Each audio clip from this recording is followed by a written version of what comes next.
Maybe he was the manager before then. I'm just thinking this must be a story behind the story here. The executive producer, Paul Williams, was that the old boss maybe or something?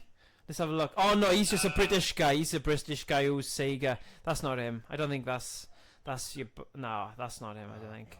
But yeah. Oh well, thank you anyway.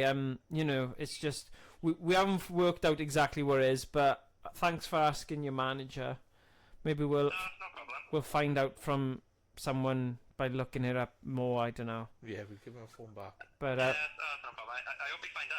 Yeah, that'd be class, wouldn't it? But yeah, it is. I'm pretty sure it's not just because of that unit. I think it's like they might have prototyped the first ever one maybe in the Merthyr Superbowl, because I've been to Merthyr Superbowl loads of times, and I would, you know, I've seen